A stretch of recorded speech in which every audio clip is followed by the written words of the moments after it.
Bueno, todos pueden ver la pantalla.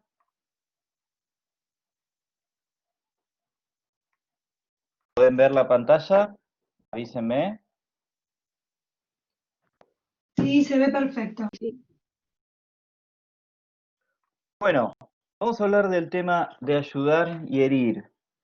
En este caso nos vamos a centrar en la ayuda y vamos a tratar de ir desgranando cómo los seres humanos llegan a poder ayudar a otra persona. ¿Cuáles son los pasos cognitivos, conductuales que llevan a esta conducta humana? Por eso vamos a ir a una investigación histórica, como es la experiencia de Bateson.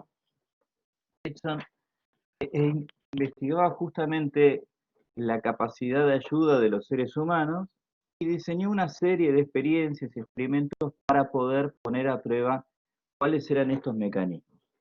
Una de estas experiencias consistía en que los sujetos voluntarios debían ver a un segundo participante, que en realidad es un confederado, es una persona que trabaja para el experimentador, pero se hace pasar por otro voluntario.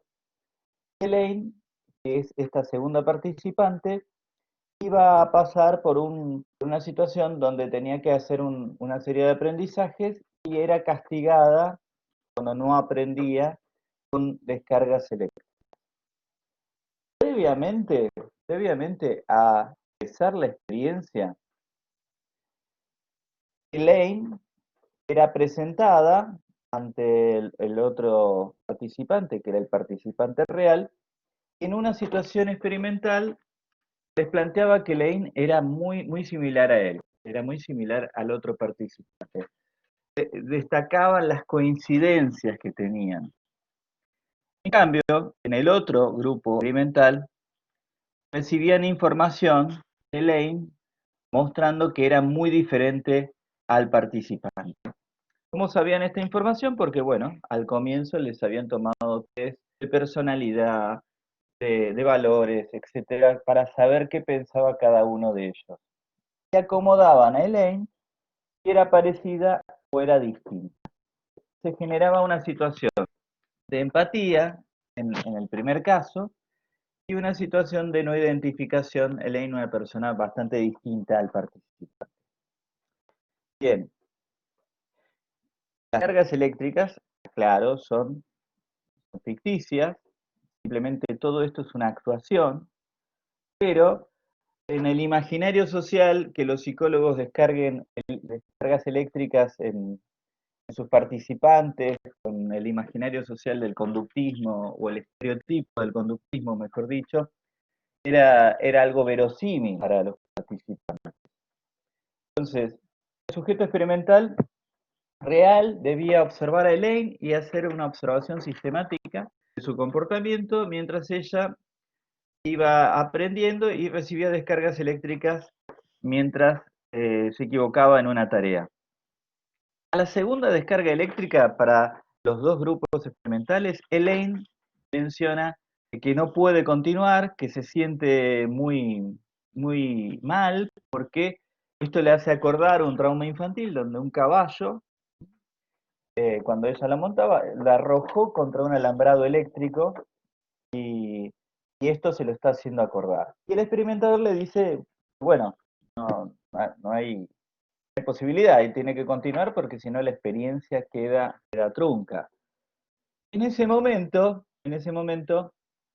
vemos quiénes de los que están observando deciden o no intercambiarle puesto a Elaine ante su malestar. ¿Qué ocurrió? En la experiencia de Bateson de 1981, tanto los sujetos que pasaron por la situación de empatizar con Elaine como los que no tenían empatía, porque se sentían distintos, ayudaron de forma muy similar. No hubo diferencias significativas entre los dos. Sin embargo, Bateson se quedó observando cualitativamente cómo ayudaban en un grupo y en el otro. Y Bateson sacó este esta conclusión de su observación.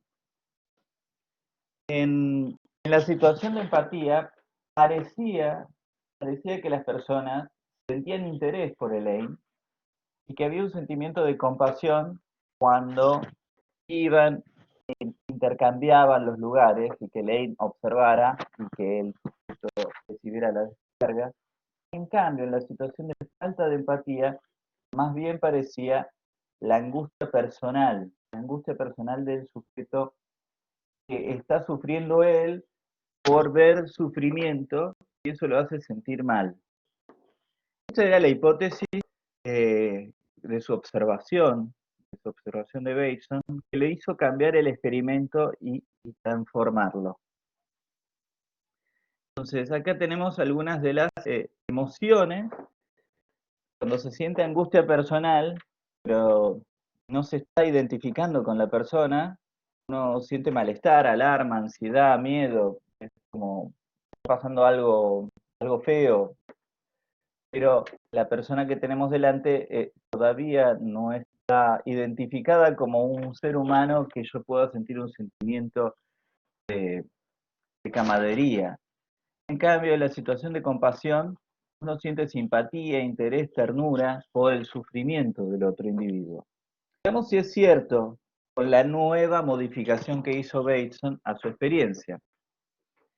En un grupo va a ocurrir lo mismo. Elaine va a ser similar, o Elaine va a ser una persona muy distinta al sujeto experimental, pero a su vez se va a hacer otra división más entre los grupos experimentales. Van a quedar 4 grupos.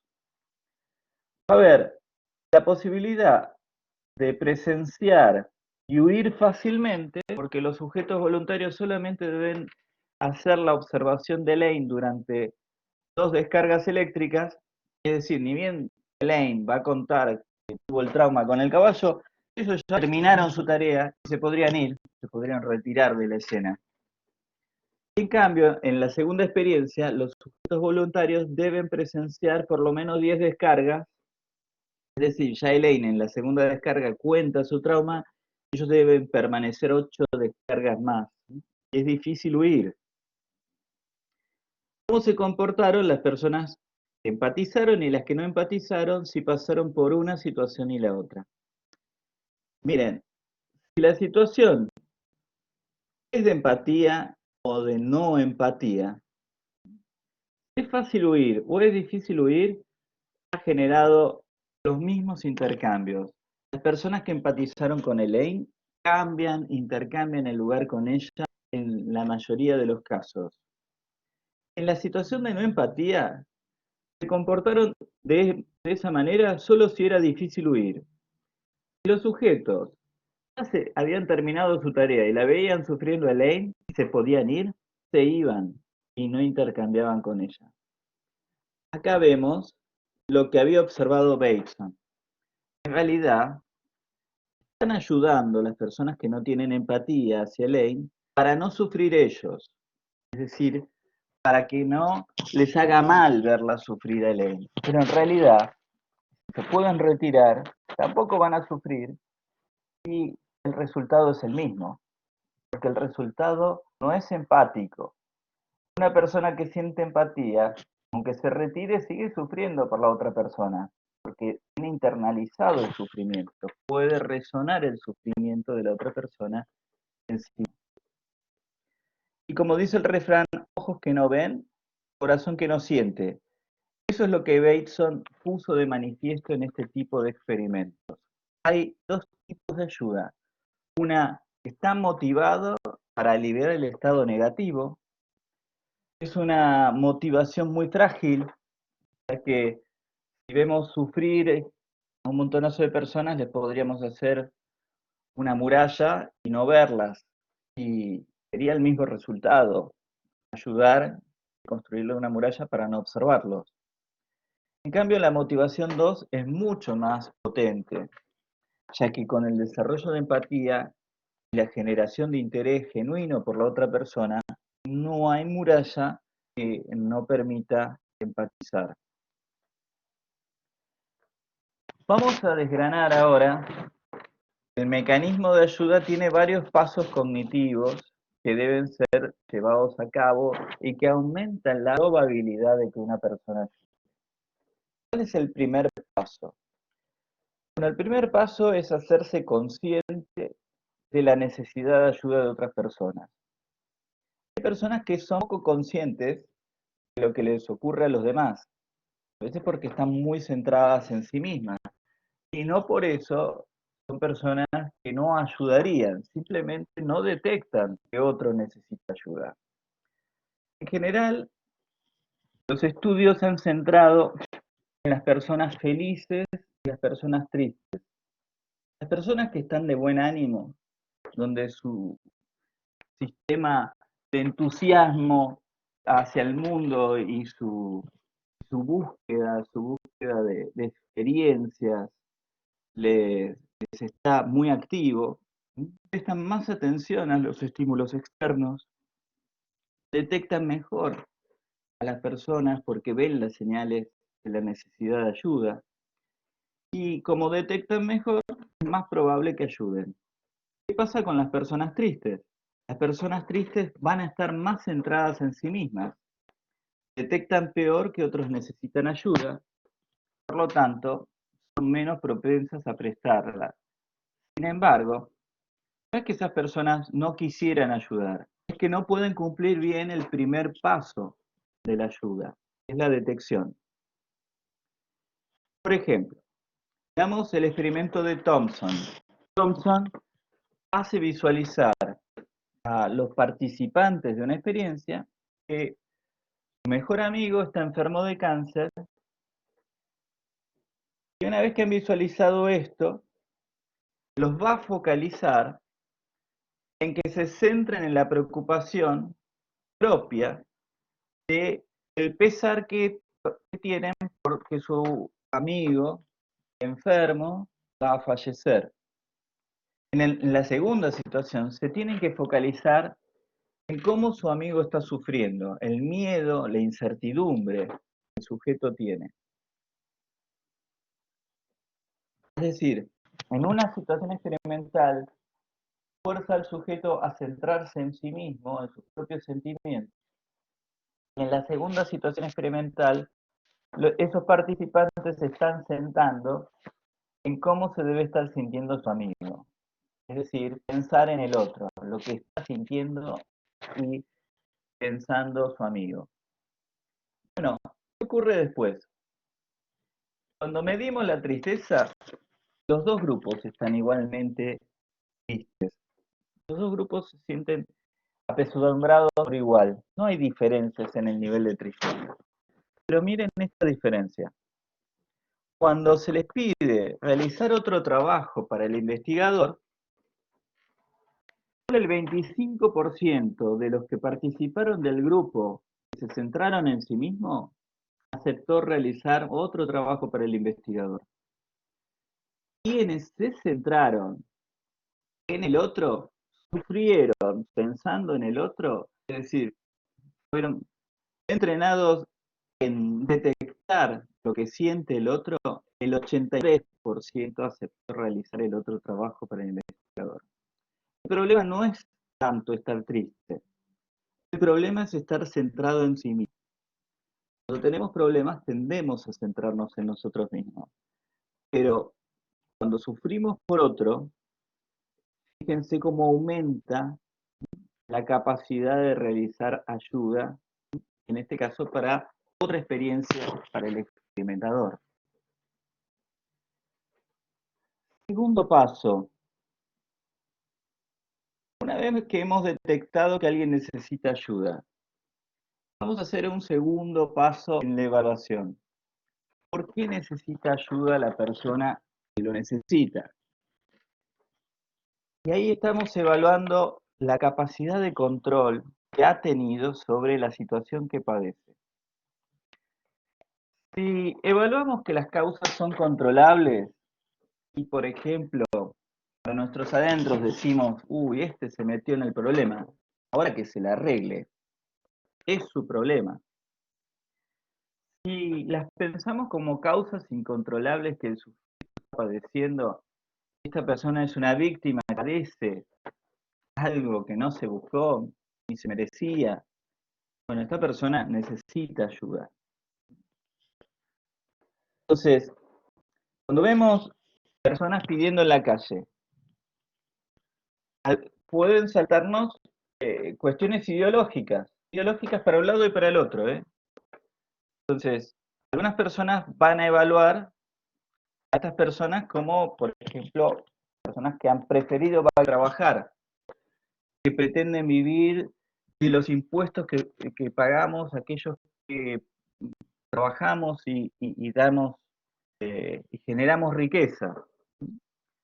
Y posiblemente cuando interpretemos estas motivaciones en el padecer de estas personas, tengamos oposición, por ejemplo, a programas del Estado para ayudar a pobres, ya que en realidad son unos vagos que están viviendo de nosotros. Por el otro lado, podemos observar a estas personas como víctimas de un sistema que los excluye. Somos conscientes de que no hay igualdad de oportunidades de un chico que reparte estampillas en un subte respecto a mi propia infancia, donde estuve calentito con una estufa y estudiaba y no necesitaba trabajar. Y posiblemente ver esa disparidad de oportunidades y que no salimos de la misma recta en la carrera de la vida, me puede hacer favorecer los programas del Estado para ayudar a esas personas. Porque considero que no ha sido justo el medio con ellos y que yo he tenido una ventaja respecto a ellos y quiero enmendar esa injusticia. Por ejemplo, estoy hablando desde posturas ideológicas que pueden interpretar si merece o no ayuda el que tengo delante. Y eso tiene que ver con que hayamos visto qué tan controlable o incontrolable es su situación. Tercer paso. A ver, hemos visto una persona tirada en el piso, ¿no? Esa persona que está tirada en el piso, hay un experimento, por ejemplo, donde esa persona está tirada y parece que hubiera tenido un ataque cardíaco por cómo se ha movido. Y en la otra, esa persona que se ha caído tiene una botella de alcohol, de una bebida alcohólica, por lo cual uno supondría, él se la buscó. Y si está ahí tirado porque se pasó de copa, ¿qué problema? Es su problema, no es mi problema, ¿no? Además de esa disparidad, ocurre qué tan similar es la persona a nosotros. Por ejemplo, en Wall Street hizo un experimento donde en la calle un vagabundo de repente sentía ataque cardíaco. Mostraba los dolores de un ataque cardíaco, se agarraba la zona del corazón, mostraba que estaba teniendo un ataque y caía al piso. Las personas de traje y corbata que pasaban alrededor pasaban sin inmutarse, al contrario, se alejaban un poco para no tener contacto con ese individuo que acababa de caer al piso. La misma persona, el mismo actor, afeitado, peinado, bañado, vestido de traje y corbata, hace los mismos movimientos con dolor en el pecho y ahora es ayudado en la siguiente condición experimental por todos los transeúntes que se paran, empiezan a llamar, piden ayuda y tratan de socorrer a la persona que está en el piso. Es decir, cuanto más similar percibamos a la persona que tenemos delante, más probable que la humanicemos, sintamos sentimientos de conexión y aumenta muchísimo la probabilidad de que ayudemos a estas personas similares a nosotros. Es decir, cuanto más distinto nos parezca el otro individuo, más probabilidad de deshumanizarlo y de que no podamos empatizar y podamos simplemente alejarnos de eso que nos genera malestar, como pasaba en la experiencia de Lenny. ¿Estamos bien hasta acá? ¿Se entiende esto?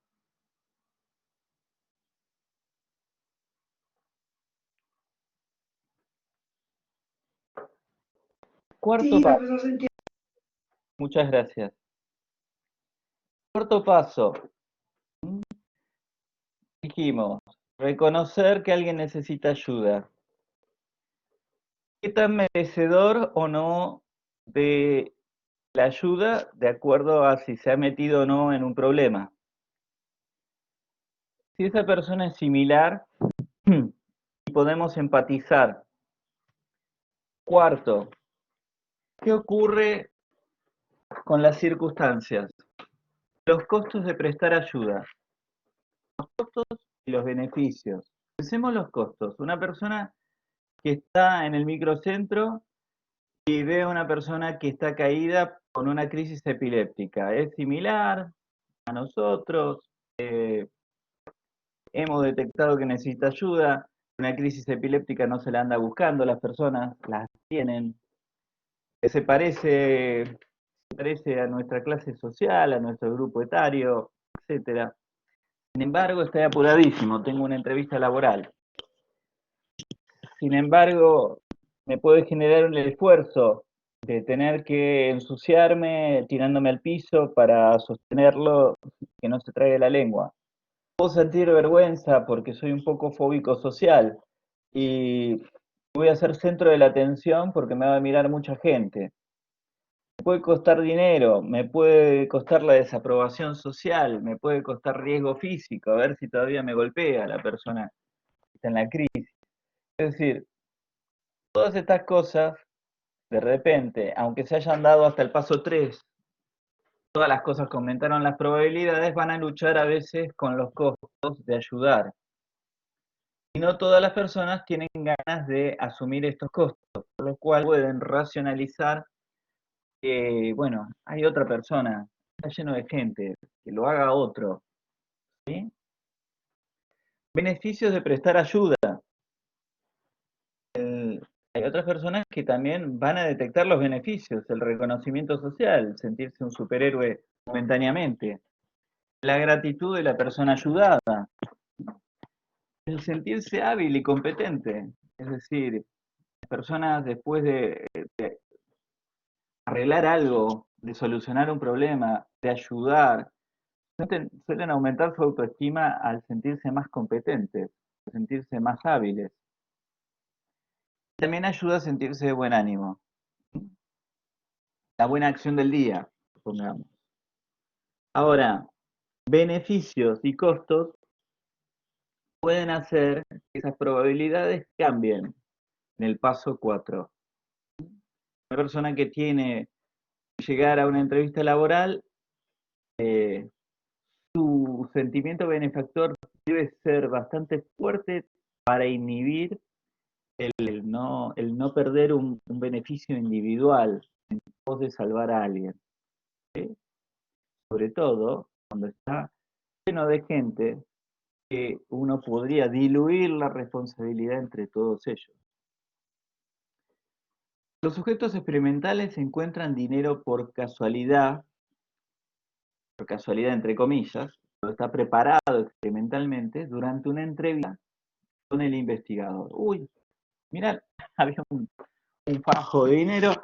Y cuando lo encuentran, le dicen, mira, no, mío no es, dice el investigador, así que el que lo acaba de encontrar, eh, eh, lo queda a él. Ahora, no todas las personas le dan la misma importancia a esto de encontrar dinero. Aquellos que se habían puesto de buen humor y estaban contentos por la buena suerte de haber encontrado ese dinero, les va a pedir que ayudaran al experimentador en una siguiente situación. Bien, fíjense que hasta acá la experiencia es muy parecida a la que dijimos en el punto 1. Los que se sienten mejor detectan que los otros necesitan ayuda y ayudan más. Pero miren, dicen y Simmons cómo le dan una vuelta de tuerca a esto para mostrar que la situación es más compleja. ¿Qué ocurre? Hay dos situaciones experimentales más que le pueden tocar a los sujetos. El experimentador le puede decir, me tenés que ayudar en otra experiencia donde tenemos que leer enunciados optimistas. ¿Mm? Van a tener que leer frases que son muy positivas. Y la segunda tiene que ayudarlo para leer enunciados deprimentes. ¿Qué pasa? La persona tiene buen ánimo, detecta, está más centrado en el exterior, detecta que el experimentador necesita ayuda. Ahora, tiene que leer enunciados optimistas que lo van a seguir manteniendo de buen humor. ¿Cómo aumenta las ganas de ayudar? El 90% de los que estaban contentos y tenían que leer enunciados optimistas aceptaron. Pero si estaban contentos y les toca los enunciados deprimentes, solamente un 25% quiere ayudar. Entonces, comparados con los que tenían ánimo neutro, más o menos 50 y 50, ayudaron por igual en ambas condiciones, vemos que estar contento te hace detectar que el otro necesita ayuda, pero además, si no hay empatía, voy a ayudar a seguir sintiéndome mejor, para seguir sintiéndome bien. Si ayudar va a implicar que me pueda sentir peor, ahí disminuye la capacidad de ayudar. Entonces, estar contento nos aumenta la detección, pero nos puede inhibir querer ayudar. Si no nos va a mantener ese buen ánimo. Bueno, fíjense con respecto a la culpa. En este experimento de psicología social, los sujetos experimentales en una de las condiciones tienen que revelar que recibieron ayuda previa para realizar una prueba frente a otros confederados que creen que son otros experimentales. Por lo cual, se ha puesto en evidencia que ha hecho trampa. Y otros sujetos experimentales no tienen que transgredir una norma. No tienen que transgredir una norma como recibir ayuda previa para hacer una prueba. Luego, a ambos grupos de sujetos se les pide ayuda para otro proyecto. ¿Qué ocurrió? En promedio, la cantidad de tiempo que ayudaron los sujetos del primer grupo fueron 63 minutos de su tiempo. Los que no tuvieron que transgredir una norma y ayudaron, el promedio de tiempo que se dieron para ayudar fueron de 2 minutos. Acá vemos cómo la culpa de la transgresión de una norma puede influir en que ayudar nos sirva para exculparnos, para aliviar esa tensión interna de no estar acordes con la norma del buen proceder. Se hace una experiencia muy similar. Harris estudia las donaciones que se le dan a una iglesia en Estados Unidos y las personas están haciendo una fila para entrar a confesarse y otros que ya están saliendo de la iglesia después de su confesión.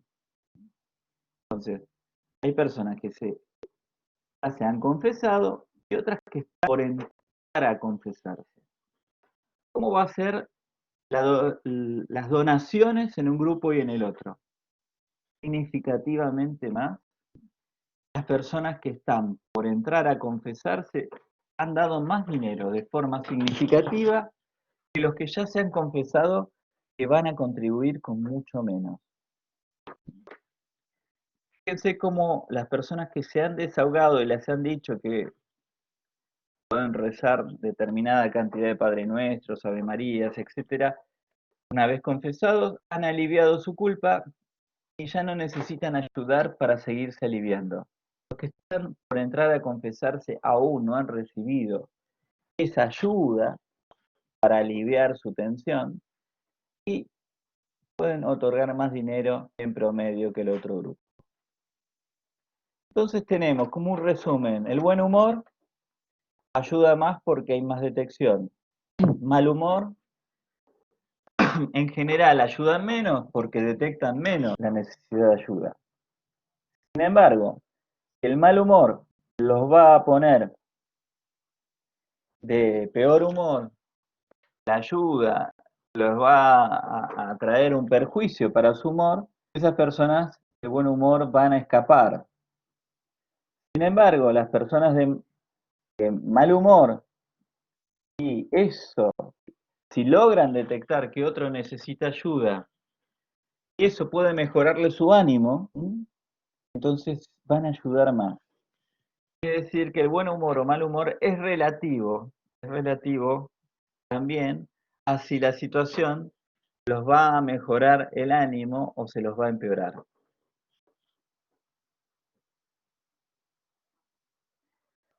Quinto paso. Puede ser que una persona haya cumplido los 4 pasos que dijimos, ¿no? Hemos visto, ha detectado, que siente que la persona quiere que lo ayudemos, percibe que es parecido, puede empatizar, detecta que los los beneficios superan los costos, sin embargo, no ayuda. ¿Por qué no ayuda? No ayuda porque tal vez el quinto paso es el que le está trabando. Percibe que no tiene la capacidad para prestar ayuda. A ver, la percepción de capacidad para prestar ayuda va a cambiar mucho los resultados. Miren lo que pasó en un metaanálisis de 1986, que indicó que cuando se estudiaron muchas investigaciones distintas y se hizo un metaanálisis, que es la investigación de muchas investigaciones, llegó a la conclusión de que los hombres ayudan y prestan más ayuda que las mujeres. ¿Sí? Pero esto va un poco en contra del sentido común, ¿no? Uno ve que las mujeres están más presentes en disciplinas que ayudan a los demás. Por ejemplo, en medicina el 70% de las estudiantes en estos momentos son mujeres. En psicología, cerca del 80% son mujeres. En trabajo social, cerca del 90% son mujeres. En enfermería, más o menos de forma similar, un 90%. Es decir, todas las actividades que tienen que ver con, están muy relacionadas con ayudar a las otras personas, se dedican más las mujeres que los hombres. Las tareas de docencia, etcétera, etcétera. Entonces, como en un metaanálisis da que los hombres son más propensos a ayudar que las mujeres. ¿Sí? ¿Se entiende? ¿Cómo pudo haberse dado un resultado así? Bueno, porque las situaciones examinadas en el metaanálisis generaron un sesgo. ¿Qué eran las situaciones? Se referían a rescates, ayudas, por ejemplo, cuando el auto está parado en la ruta, bajarse del auto y ayudar a otro. Actividades que requerían esfuerzo y riesgo físico. Es decir, es más probable que un hombre ayude a otro hombre que está tirado en el piso que una mujer. ¿Por qué? Porque una mujer muchas veces remite que tiene miedo de que la persona que está tirada en el piso la agreda, por ejemplo. O porque no se para a ayudar a alguien que tiene descompuesto el motor porque no tiene conocimiento de mecánica, como si tienen en promedio más los varones. Y no se tira al agua a rescatar a una persona que se está ahogando porque siente que tiene poca fuerza física para poder sacarlo. Es decir, las mujeres, si sacamos el sesgo, probablemente ayudan más, pero ayudan más en lugares donde se sienten capaces de poder hacerlo. Por eso este metaanálisis era sesgado, porque solamente estaba recuperando investigaciones con experiencias que favorecían a los varones. Entonces, muchas personas no se van a tirar al agua a rescatar a otro porque no saben nadar o porque piensan que se van a ahogar los dos, porque no tiene la fuerza suficiente para sacarlos, aunque todos los otros pasos estén dados.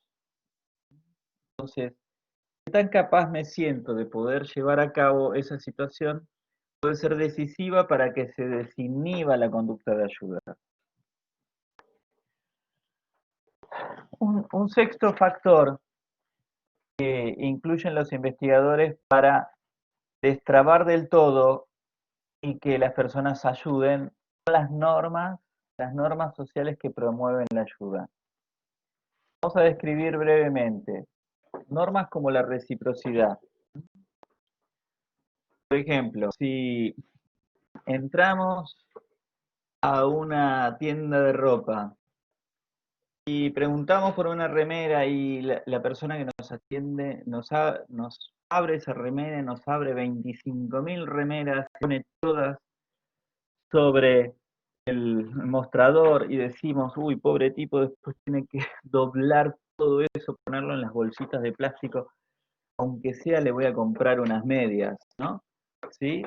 La norma de reciprocidad es, tendemos a devolver los favores recibidos, es decir, nos sentimos desagradecidos si nos han ayudado, entonces cuando vemos que nos han ayudado tendemos a ayudar para compensar esa norma de reciprocidad. De la misma manera, si nos han tratado mal, nos sentimos habilitados para tratar mal, ¿no? La misma norma tiene esa cara bifronte. Normas de distribución. Que tiene que ver con la justicia entre los miembros. Somos sensibles ante la inequidad. Si a alguien le reparten de más, voy a sentir una injusticia. Entonces, voy a pensar en la forma en que se pueda repartir de forma más equitativa y más equivalente un reparto. Normas de responsabilidad social, por ejemplo. Si hemos dado nuestra palabra, por ejemplo, en ayudar, no queremos faltar a nuestra imagen social de que no cumplimos lo que decimos. Y por último, la norma de privacidad familiar es una norma que inhibe la ayuda. Lo que pasa dentro de una familia es problema de esa familia, no tenemos que incluirnos en los problemas que no nos incumben. Lo que pasa en una familia no es nuestro asunto. Ahora, miren esta misma experiencia cuando hay una violencia ejercida de este varón hacia esta mujer en una plaza pública, toda la situación es igual, pero en una condición experimental, en un momento la mujer grita, yo no lo conozco a usted, y en la otra situación experimental, la mujer grita, no sé por qué me casé contigo. La situación es la misma, el forcejeo que recibe la mujer, el zarandeo que recibe la mujer, es idéntica en las dos situaciones, pero miren el porcentaje de personas que intenta ayudar en la situación 1 y en la situación 2. Un 65% de personas que se acercan a la primera situación a separar y frenar al hombre, y solo un 19% en el segundo caso. Acá estábamos viendo el efecto de no te metas en asuntos que no son tuyos. Es su problema, es su familia, no me voy a acercar. Muchas personas en esta segunda condición decían, no, después me acerco y se me van a poner en contra el tipo y la tipa porque me acerqué y me metí en algo que no me corresponde.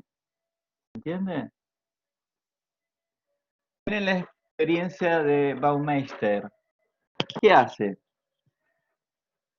Le propone a los sujetos, un confederado le va a pedir a un vecino que está en la playa que le cuide su radio a transistores, mientras él va al baño del balneario.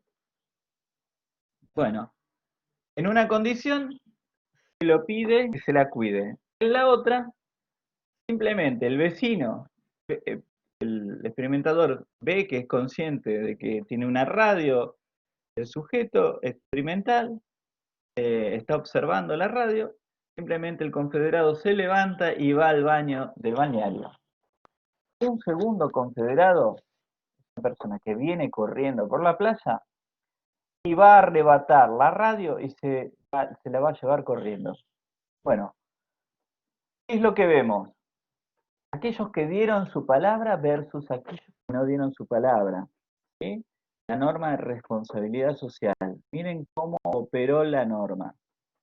Los comprometidos en que debían cuidar la radio, el 95% se levantó a correr al ladrón. Los no comprometidos, solo un 20% se levanta y corre. Fíjense cómo la norma del compromiso social aumentó la capacidad de ayuda. Bien, en esta última experiencia quiero mostrar el fenómeno de dilución de la responsabilidad, ¿no? Como la responsabilidad también se puede diluir y somos muchos los que podríamos ayudar, ¿por qué tengo que ser yo el que ayude? ¿Sí? Sobre todo ocurre cuando no hemos empatizado. Un sujeto experimental va a estar en un cubículo, ¿sí? En realidad hay como muchos cubículos, hay un solo sujeto experimental y en los otros cubículos simplemente hay grabaciones, no hay personas. Hay un supuesto compañero, ¿sí? Al lado del cubículo donde está el verdadero sujeto experimental, empieza a hacer ruidos y con convulsiones que empiezan como a golpear el cubículo. Se siente como que la persona está convulsionando y el cubículo donde se encuentra empieza a moverse de un lado para el otro. Se va a observar si el sujeto intenta ayudar a la persona que padece la crisis. ¿Saldrá de su cubículo y abrirá el cubículo adyacente para ayudar a su compañero? Bien, el 100%, o sea, todos los participantes ayudan cuando creen que son solamente ellos dos. Cuando creen que son ellos dos, todos salen del cubículo, abren el cubículo y encuentran al actor. Cuando creen que hay dos personas más, bien, baja al 90%. Cuando creen que hay 5 personas más, la ayuda disminuye al 55%. Es decir, cuantas más personas sumemos, menos probable es que el individuo ayude. El pensar que una persona va a ser ayudada cuando es atacada en una multitud es posiblemente un error conceptual grave. Hay asesinatos que se hacen frente a multitudes, multitudes que se permanecen paralizadas y nadie se anima, y todos esperan que el otro actúe. Y hay ataques que han sido detenidos porque solo una persona estaba presente. Fíjense cómo la difusión de la responsabilidad puede ser otro factor que inhiba o no la ayuda que uno brinde. Bueno, hemos visto entonces todos los factores que pueden hacer que un acto de ayuda sea desinhibido o sea inhibido. También tenemos que pensar en la experiencia del que recibe ayuda. Nos hemos centrado en la persona que va a ayudar, porque es muy importante ese comportamiento, porque muchas veces un programa psicológico o de psicología social quiere lograr eso, aumentar las conductas prosociales en una sociedad. Supongamos que es una decisión gubernamental promover la solidaridad y la cooperatividad entre los individuos de una sociedad. Bueno, pero ¿qué ocurre con el que recibe ayuda? Por un lado, las personas que reciben ayuda pueden sentir gratitud, pueden sentirse contentas, contentas del apoyo a veces de una red social, de gente que sienten que las está cuidando. Sin embargo, otras personas pueden sentirse y vivirlo como un ataque personal. Me están tratando como un inferior, como alguien que no puede consigo mismo. Entonces, algunas personas pueden llegar a sentir resentimiento, hasta desagrado por la persona que lo ayuda, porque les está poniendo en evidencia de que no pueden con su propia vida. Entonces, tiene esta doble cara a veces ayudar. Ayudar puede hacer sentir gratitud, como hacer sentir a la persona disminuida. Los hombres son mucho más propensos que las mujeres a estas respuestas de resentimiento o de inferioridad, porque les hace sentir que pierden. De hecho, hoy en día es más flexible, pero hace algunas décadas atrás, muy pocos hombres en relación a la cantidad de mujeres asistían al psicólogo a tratar un problema o asistían al médico a tratar un problema físico también. Si nosotros quisiéramos fomentar la ayuda en una sociedad, algunos lineamientos generales debería tener un programa de ayuda a fomentar las conductas prosociales y la cooperatividad para bajar el individualismo de una sociedad. Primero, lograr reducir la ambigüedad. Que en cualquier publicidad quede claro que alguien necesita ayuda, que no sea ambiguo el mensaje. Luego, fomentar el concepto de un yo colaborador, que las personas atribuyan que están ayudando una capacidad de compasión personal y no porque no les queda otra. Tercero, promover la identificación. Aunque las personas sean distintas y merezcan ser distintas, muchas veces para llegar a una población que no tiene esta cultura psicológica, tenemos que lograr mostrar todos los paralelismos de semejanza con un grupo étnico que por ahí se lo ve muy distinto y se lo tiende a deshumanizar en una sociedad, para que logren a través de esos puntos de conexión una identificación y generar empatía. Lograr fomentar que las normas sociales que dicen qué está bien y qué está mal en una sociedad, reafirmen la conducta de ayuda. Bajar las normas del individualismo, del sálvese cada uno, por normas de que nos tenemos que salvar entre todos, para que podamos aumentar las conductas sociales en una sociedad. Luego, centrar la responsabilidad sobre las personas específicas y no sobre el conjunto. Si el mensaje sobre el conjunto opera la disolución de la responsabilidad, tenemos que lograr muchas veces que personas específicas se comprometan. A veces ayuda que personas queridas por la sociedad aparezcan en las publicidades mostrando como ejemplo cómo ellos ayudan. Esas personas que son queridas y empatizan con los individuos generan por lo menos la imitación.